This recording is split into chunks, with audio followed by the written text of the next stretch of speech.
It's kind of funny. I have Star Trek in my head to boldly go where no person has gone before as I look at the Star Wars writing coming up the screen in this brilliant glitch by Haiti Rocket. Artist Journal, May 5th, a day after May 4th. 2023, broadcasting to the world from inner space in Berlin, Germany. My name is Adrian Pocobelli, and welcome back. And isn't this just the coolest work? So cool. Whether it's each little scene, whether it's the Star Wars writing here, almost with like Japanese text. And again, it's kind of this interesting conflation of the movie. Like we recognize these scenes. Then it was interpreted by the video game, giving us these highlights and taking the movie. And then, okay, we're going to make a Nintendo game out of this. So we're going to take these famous scenes like here, at the start of Star Wars. And so there's another interpretation. And then maybe, where you're part of the game is you have to get the TIE fighters here. So anyways, just a beautiful, super duper cool work by Haiti Rocket for May 4th. In other words, may the 4th be with you. Just really rising to the occasion. Shall we say, Haiti delivers. Haiti Rocket, the great glitch artist and more, great digital artist. And so anyways, a beautiful work here. He's still got a few left if you are, so maybe you can put an offer in, but I was looking at this. Crypto Ronin is trying to get one, still waiting here. So let's see, sold for $9.69 in the middle of the Berlin night. For 10 minutes, it was available for 9 Tezos 69. Few people managed to get one, and the rest have been burned. 7 for Haiti. So anyways, Millennium Falcon is the title. A beautiful way to start our Friday, almost like a punk rock way to start our Friday here. Thank you for the great comments yesterday. We got really nice comments. Gogolitis, Artist Journal is a genuine philosophical adventure full of inspiration and discovery. And that means a lot coming from Gogolitis, because if you go to the Twitter spaces, we're fortunate to have Gogolitis as the special guest back in February. You see actually how philosophical Gogolitis is in his, what was it, the reality simulator device that he was comparing to Plato's cave. And it just goes to show the sophistication that sometimes goes into these pixel artworks. As well, something very interesting that he really highlighted in that was how much he cares about inspiration. And like that's a very important subject. And again, we should return to Plato's Phaedo, where you get the 4 forms of divine madness, which is actually a super interesting take on inspiration and artistic inspiration. It's a great subject that's not often discussed.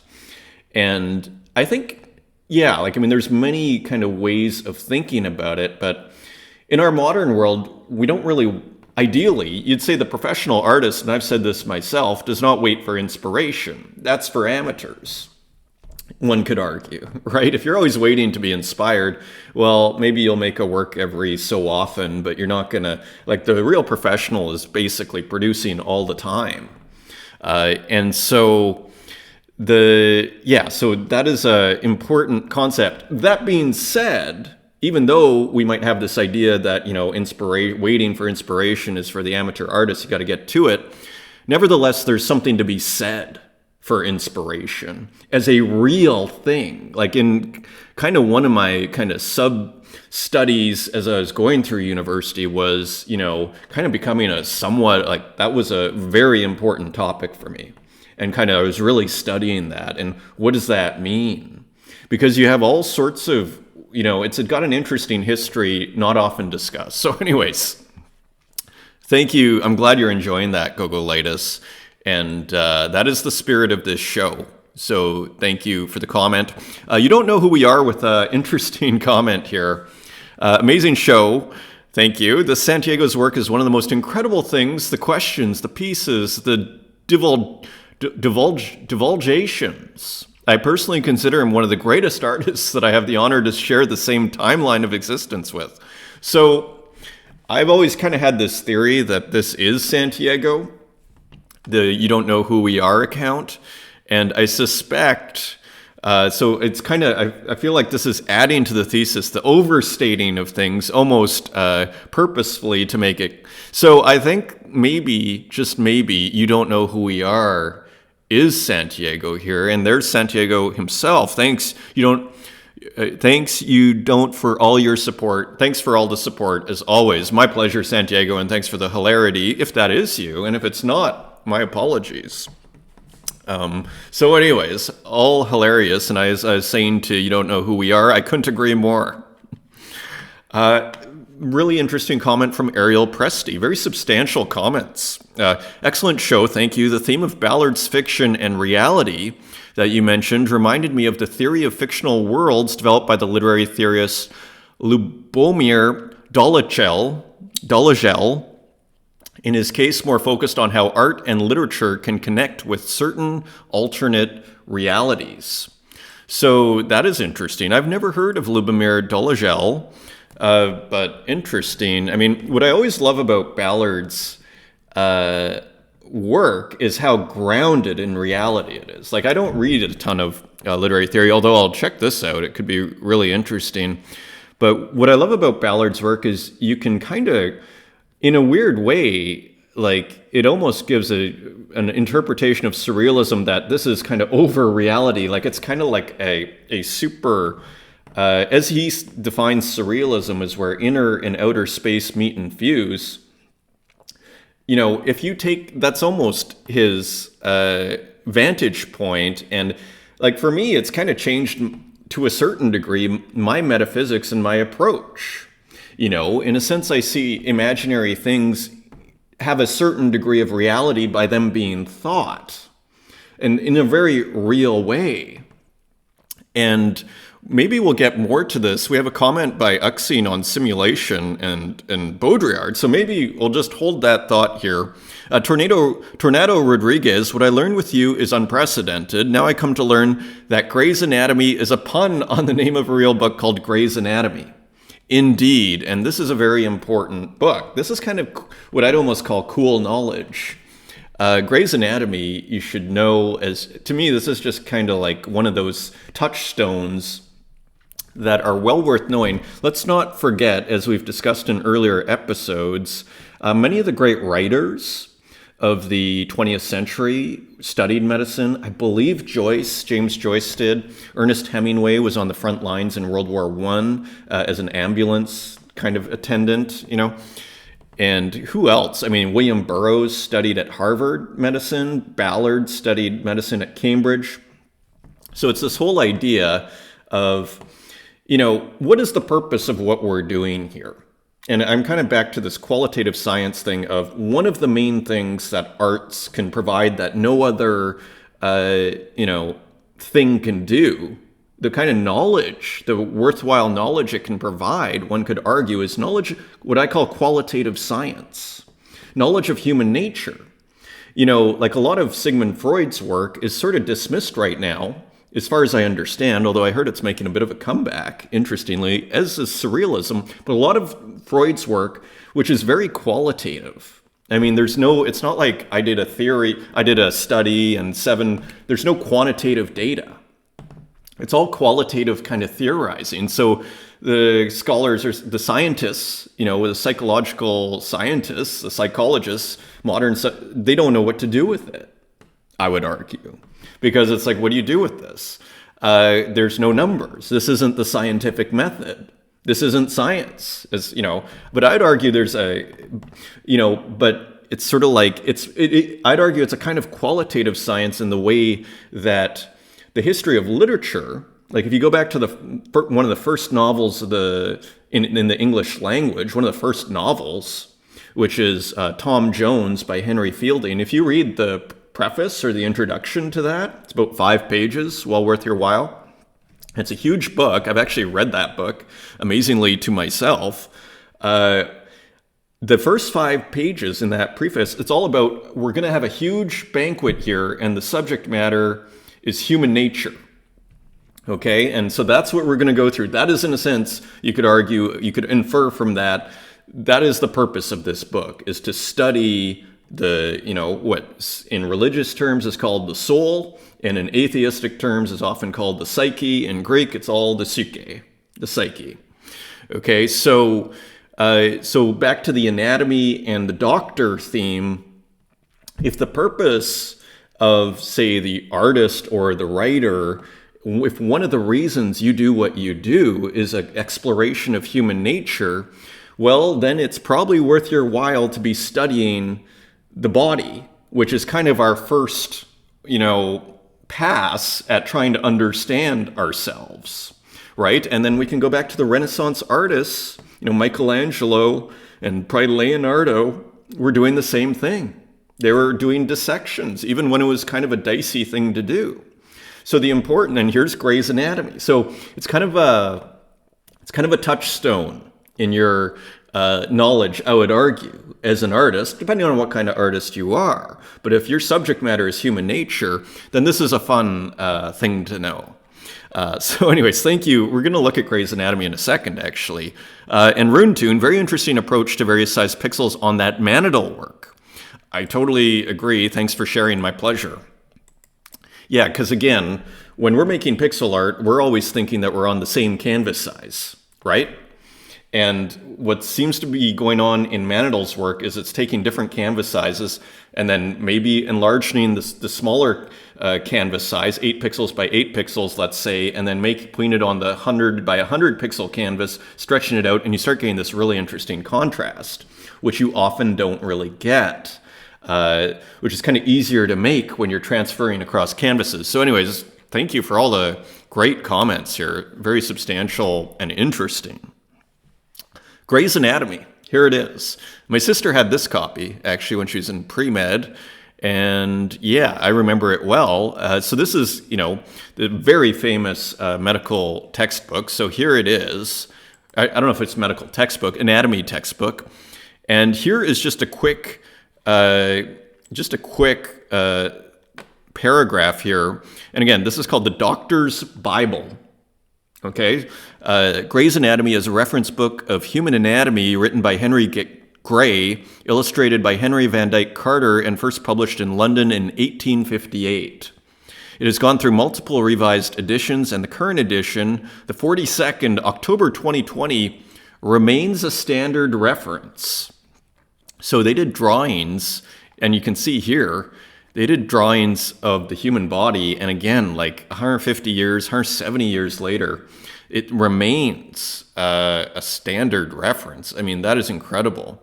So they really did a good job so that's Gray's Anatomy, not the TV show, but the book that the TV show, of course, is based on.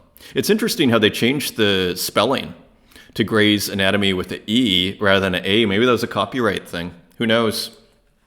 Although the copyright must be dead after 150 years, but you never know how those things work. Nice comment from Micro Sill. I greatly admired Flora Marquez's arts, never thought that I had anything in common with her. I also don't exercise and don't eat well. That was a great episode. I'm sad and laughing while listening to this. It's a really inspiring episode to listen to. And I'm glad to hear that, Micro Sill. And yeah, it's a great episode here with Flora. I really polished the edit there, so it's should be an easy listen as far as the spaces are concerned. So thanks for the comment, much appreciated. So here we go, Uxine, on yesterday's discussion of fiction and nonfiction and AI, Midjourney 5. New Midjourney reminds me of Simulacra and Simulation by Jean Baudrillard. Baudrillard, maybe, but I like Baudrillard. Real world filled with near-perfect simulations. Real no longer exists. AI take our day jobs next. Salute. So, yeah, so interesting. So this whole word simulations and simulacra. I mean, I think it works with the AI thing, because I think you could call that, and I'm not an expert, but I've done some reading and a lot of thinking about this. And yeah, I think we could call that a simulation. Fair enough, in a sense. What's interesting, though, for me is the root. Like, I think Simulations and Simulacra, if I'm not mistaken, came out in 1980. And when I learned about Baudrillard, say in the mid-90s, he had this essay that was already kind of well-known and famous called The Gulf War Never Happened, if memory serves. And what I love about that whole concept is I think it highlights the importance of the media in the creation of simulations. Because I think part of what Baudrillard was thinking is that the media creates the reality. And what he meant by the Gulf War never happened wasn't that there was no war in Iraq in 1991, Gulf War I, Norman Schwarzkopf, and but that the war is, maybe consumers of CNN, like us people in North America and maybe Europe as well at the time in 1991, and maybe the rest of the world that had a television, that what was taking place on the TV screen was not actually an accurate depiction of what was happening on the ground. So again, this very practical actual philosophy, and kind of similar to Ballard, which is very practical kind of modern day philosophy, you could argue. You could argue, again, we're talking about Ballard, and almost you could have a kind of metaphysics that's based on these ideas. So again, and back to this word of fiction, that in a sense the war, as shown, let's say, by the mass media, Gulf War I, one could argue was fictional. In relation, relative, however we want to define that, relative to what actually took place. This whole idea, it's a Ballard line, that reality is a stage set, of sorts. And so, yeah, so now maybe this is getting intensified with AI, where, again, we're back to this idea of the fictional content is becoming indiscernible from the real. So, yeah, the real no longer exists. Now, this is the thing. This is a really interesting question to unpack as well. Because let's not forget, now Baudrillard was a pataphysician. The science of imaginary solutions, which we could go back to Alfred Jarry, the French playwright, and I guess you could call him a novelist. I think Dr. Faustrel, pataphysician, which is kind of a tough book to read, but brilliant, of these guys who sail across the cement streets of Paris in a skiff or in a rowboat. Beautiful image, right? A proto-surrealist. The surrealists loved Jarry. So this idea of the real no longer existing, it almost depends on how you define it, because from, I think, the pataphysical, or from the pataphysician's viewpoint, in a sense, yeah, it depends what we mean by real, and do we base our metaphysics on physical reality, or in the pataphysician's view, I would argue, and maybe, I don't know if anybody would agree with me in those circles, but the ground of the metaphysics is actually the imagination. That in a sense, just imagining something, there's a kind of an ontological or a realness to something simply being thought of, right? And so that's a different thing from using matter, which is generally the ground, oftentimes, not always, of metaphysics. Again, you go to the Platonists, and I don't want to get too far in the weeds here, and who knows where I end up there. And anyways, all to say, for some people, matter has never been, even going back to the ancients, is what I was trying to say there, that the soul is actually the groundwork. So back to this idea that the real no longer exists, it almost depends on how we define it. And I don't know, maybe Baudrillard would say that, I think he probably would say that the real has been engulfed and all this sort of thing. I mean, I use people like Baudrillard as a launch board to provocative ideas to get me to certain thoughts that I can kind of ground. And so, yeah, the idea of a simulation for me has always been kind of very related to the media. But I think it's a fair point with AI and media narratives being created, but with AI, where it is kind of re-establishing the question, so of what is real and is that a simulation? It's an interesting point, and frankly, I haven't gone back to these texts in a very long time, but I want to come back to this. I think this is because we're seeing it with AI. This issue is pressing itself against us. And now we kind of, like, what do we have in our toolkit? We got Ballard, we got Baudrillard, right? You know, so I'm all for it. And here's Uxine, not to get too, this is actually should be a pretty quick episode. Look at how few tabs are here. So reasons to rejoice, everyone. Anyways, here's a nice little screen here of an Uxine work. Almost like one of the GIFs here, but again, treated differently, endlessly attacking the image in different ways, so which is super cool. So anyways, and a nice kind of square screen here and everything. So just an interesting display here. Kim Asendorf, Event Horizon, minting BRT Moments, Tokyo. So again, another one of these little screens. And again, this looks like one of those data machines. I'm gonna have to bring those up. Yeah, I can bring that up right now. So let me see, this almost looks like a submarine. Let me see if I can, Data Raoul Hausman. Okay, this is, so kind of this famous image, a lot of you are gonna know this, almost like reminiscent, you know, like they were big on these kind of machines that have no function. Didn't we just see that with Kareem Safa, the factory that makes nothing or that has no function? It's just, you know, so again, kind of a data-esque idea, the factory of nothing, right? So anyways, here's that, and this kind of is kind of reminiscent to me. Again, a kind of factory of nothing. Event Horizons, maybe just some abstraction here, but kind of reminds me of those things. And again, using one of those screens that we saw that Spiegel's Maskinen had, that one of these kind of little screens that I've, frankly, I don't know where you'd buy or whatnot, but anyways, interesting to look at. I wanted to highlight this. Again, this is one of these AI accounts that you've probably already seen. Text-to-website tools in the next disruption. Dream enables anyone to build and deploy functional web applications with prompts instead of code. Just imagine how good these are going to get. And this is what I wanted to show, though, the example. Drawing app. And I believe, to go back to Santiago, he's made, like the Hasdrubal waffle draws have been made, as far as I understand, with like ChatGPT. And so here it is. I mean, you can, just with AI, with ChatGPT, you can make drawing apps. So that's interesting, isn't it? I mean, so, and then add a button labeled clear that can clear the drawing canvas, and then it's that simple, and then all of a sudden the clear button shows up here.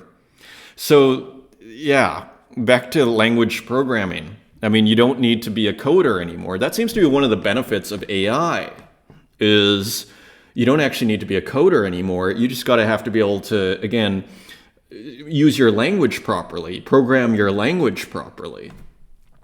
Interesting thought. Here was just kind of a quick thing on the market, then we'll get into the art here, and we have a stunner coming up next here. But crypto art, so WG, so again, back to this idea of a bit of a bear market here. Crypto art has a big problem. Most artists are having basic sustainability issues. I think a lot of people in Berlin would have to step back and laugh a little bit. Join the club, man. Many collectors just want to collect cookie cutter designs or the same that bigger collectors do because they were told it was hot and scared to venture out of their safe space. We need more collectors that want to grow outside their immediate wallets and actually care about art. So all to say, I mean, most artists are having basic sustainability issues. I mean, to me, this is just an example of how good the people in this kind of crypto art scene have had it, right? Like, I mean, that's how good people have had it, that several people have been able to sustain themselves. That is amazing, just on their art alone. So, you know, I still see, like, I mean, I'm not as worried as WG, because I see people out here on way less, and they're still here. So anyway, to me, this was just evidence of how good it's been in the crypto art scene. And look at this. I mean, this sold out right away. Marcelo Pinel with a beautiful, beautiful work. Let's just speaking of the market, I mean, this sold at 38 Tezos, so over $40, edition of like 25. Now, I think he held a few for himself, held 7 for, so let's say 27 times 38. I mean, should I get my calculator here as you look at this? I mean, 27 times 38 is 1,026 Tezos. Now, it's a nice work, but this sold out, and that's with 7 left. So, people are still spending money on art, from what I can tell. Maybe it's not as crazy as it was before. But look at this. Anyways, this is called Taurus, element Earth. So maybe this is part of a whole, Zodiac series. Anyways, it's gorgeous. It's easy to forget the originality of what we see in the top left corner here with these kind of 3D fruits. And didn't Marcelo Pinel, didn't he have some sort of computer issue where he had to, I don't know if it got destroyed, he lost all his files. I think he had, if I'm not mistaken, he had to remake a lot of this stuff, so amazingly. So anyways, and you see the rainbow here. So very psychedelic. And let's not forget, Alex Gray follows Marcelo Pinel. And in my world, actually, if I was to think of who is the kind of successor, in my opinion, to Alex Gray, it's actually Marcelo Pinel. So who knows, all to say, but just kind of a very unique, psychedelic kind of artist that really stands out, and it's hard not to see Marcelo Pinel as that. Anyways, great work from Marcelo Pinel, available on secondary for $69.90. And here's actually a cool, I think what he called a black and white monochromatic sepia version. So that's cool. And again, makes you think about the physical versions of this that could come out. So interesting foundation for physicals, if you ask me. So Gloomtube is out, killing the parts of yourself you hate most. So an interesting piece here with a sharp knife and of a person, of the Gloomtube character, kind of attacking himself with some interesting experimentation here. You see almost the gradient here, the circular gradients here. It's almost like, this is a dream of sorts or out of his mind. And this is interesting here too. Almost the psycho-ness of the scene is further highlighted by the blurred outedness, almost the depth of field that Gloomtube is experimenting with. So always pushing the envelope here in terms of form and content from Gloomtube. Very interesting. The couch looks great too. So interesting piece here from Gloomtube, available for $25. And what did that sell for on primary? For $12. And so not too, basically have to pay double, but not a terrible price for a Gloomtube here. Again, sold out in 15 minutes. Does Gloomtube have any left? No. Maybe just one of theirs. Anyway, so mostly sold out there. Continuing on, Stulka with a really cool piece. I love this. Something kind of precious in the sense that it reminds me of a Piero della Francesca Renaissance portrait. I think you even know it. It's in in the Met, I think it's there, where there's the husband and wife and it's like a marriage scene and they're both facing each other. And I'm not sure if it has a border like this, but to me, this border, there's something very kind of Renaissance-esque about it. And I think it's actually quite a beautiful kind of modern portrait of sorts. But even here, it almost has a Botticelli, ribbons kind of coming down. Anyway, beautifully executed here. Interesting color. I mean, it's easy to forget this white hair, this black background, this pink, Anyways, really nice piece. I picked that up. I also picked up the last one, the Marcelo Pinel. Inspired by Belladonna of Sadness, one of the most influential animations I've come across. This one has a very special place in my heart as I deeply resonate with what she has been through. So kind of this melancholy figure here too. So maybe like Piero della Francesca, perhaps love is the subject in the subject's mind. So a cool work here by Abtsel, Mad World. Really interesting, the sensitive content thing.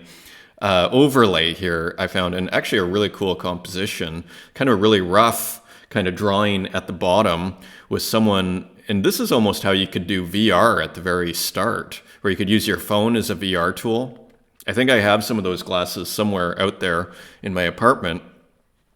And so interesting kind of interface here with the recycle and then so it feels like it almost looks like an Instagram screenshot, and maybe it is.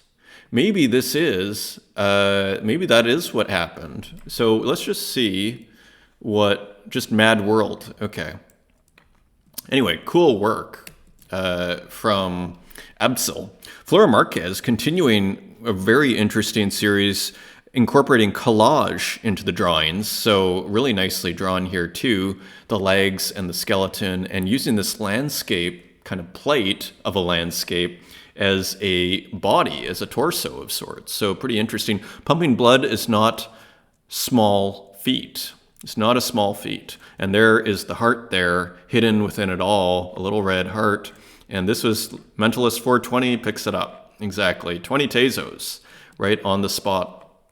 Here was an interesting piece by RJ. This came out a little over a week ago, 9 days ago, for 0.25 ETH. Kind of a different direction a little bit, and there is a clown on a laptop.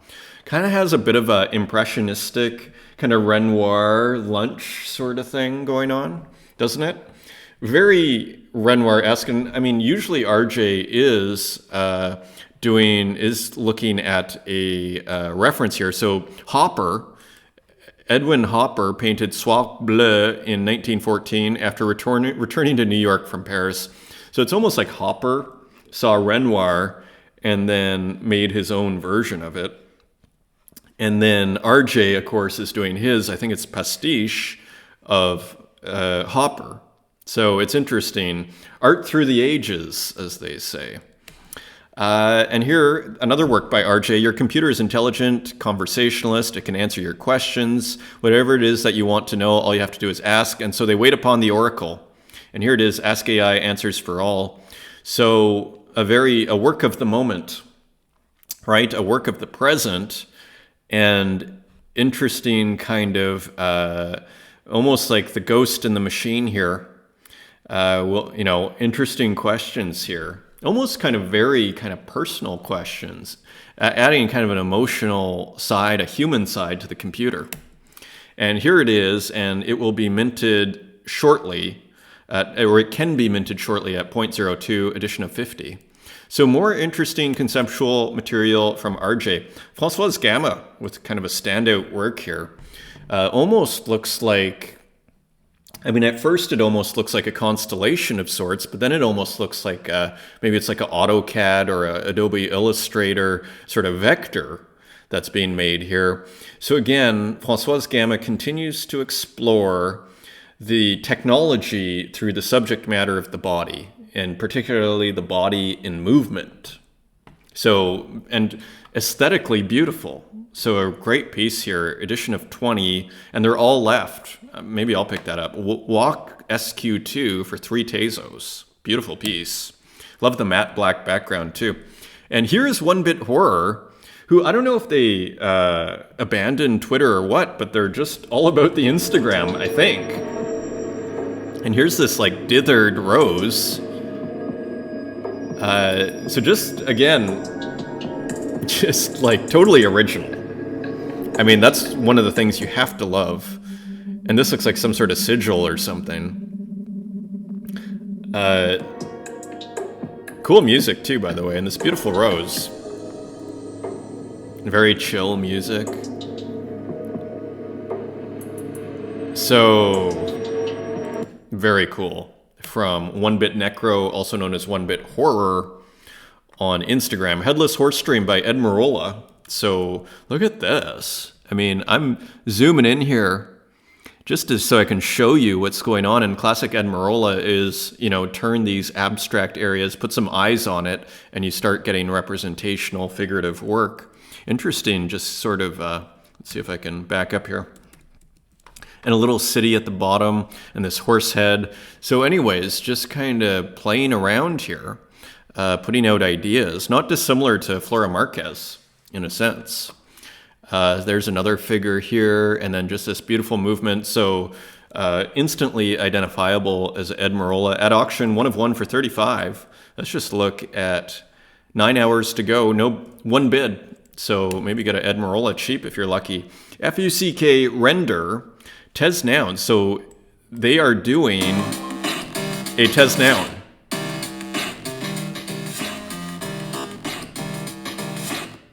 There's a lot of dithering here. I think we have the Tez Noun. Interesting take. And that is your loop. So an interesting take. Maybe that's the Tez noun here. So pretty original, I have to say. And I didn't realize that they were on Object. So I took a quick look here. And there it is, just one page. And yeah, then I brought up this work here. I was like, oh, some cool dithering here.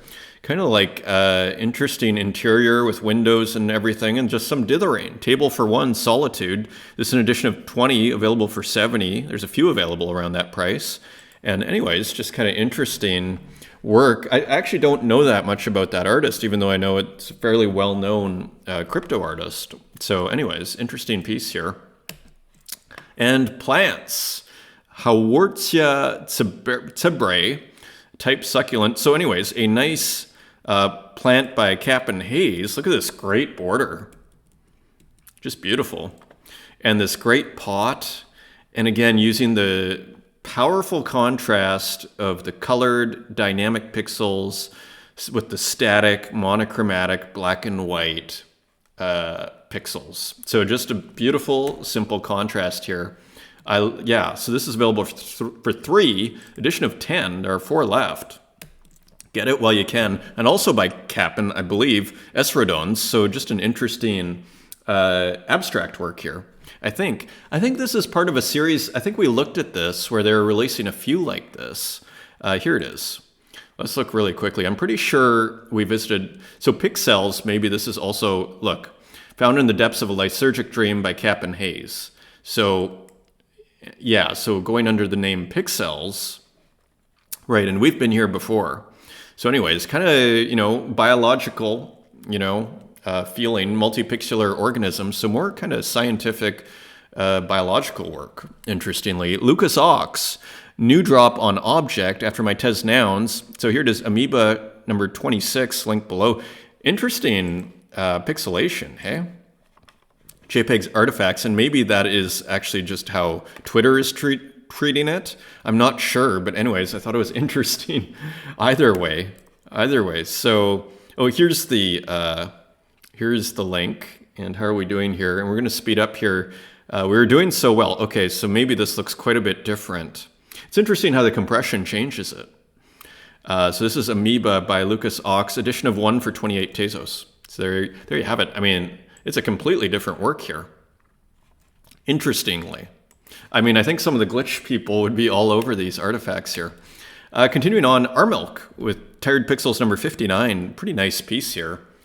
Beautiful. And Armilk was also on a Spaces, which have proven to be invaluable to understanding these artists because I think he was saying his dad, maybe his uncle, his family made stained glass. So that is where a lot of the kind of inspiration for his work comes from. So it explains a lot, that stained glass feeling. Beautiful piece here, available for 20 Tezos. And that's on secondary. So this sold out on primary. I believe he's out of Poland and accepted offers about 10 Tezos. So that's pretty good. And Rata also has a Tez noun, and it's at auction for 124.81. So class, of course, the rat with the noun glasses here. Pixelation, and let's just see how much time left. 15 hours to go, so this could go for quite a bit of money, actually, in the end. Shout out to Rata. Now, this artist here, Polygon 1993, who we've been looking a lot at, turns out they're on Object. And remember the million views that they had? Liquid.xyz, Polygon 1993 has so many incredible and lesser known editions on Tezos that it feels like a crime not to share. Check out these 2 gems. So here are a couple. Or here's another. And so anyways, I brought up their page here because a lot of us maybe didn't know that. And so here you can see some of the work here. Here's a moving one. It's pretty expensive, 2,000 for a one of one, 2,000. And it's not exactly like the stuff we're seeing on Twitter. This is kind of close though. So this is 1,500 Tezos. So not cheap, but if you're getting 1 million views, it's probably not a bad deal. Not financial advice though. Sora Yamagon. So this is a tribute. So this is a still, but pretty nice. You see those trademark kind of colors and textures, even the EXT3, which they beautifully leave in, which creates a wonderful contrast and just kind of layer of meaning there. Koda Nakazono, a new filament. So more experimentation over here from Coda, more beautiful experimentation. Totally has a fan base. I'm not sure if these are selling yet, just offers coming in. So very nice place to be as an artist, where you can just wait for the offers to come in. Renki with a new one too, which could hang really well with that Coda work. And this is called Ira. So there's one left at 10 Tezos, edition of 10. And then a work by Santiago, Secret Map Inside a Body. So this is a GLB file, a 3D file, to commemorate the AI Body Arts Contest made for What Does It Mean to Have a Body?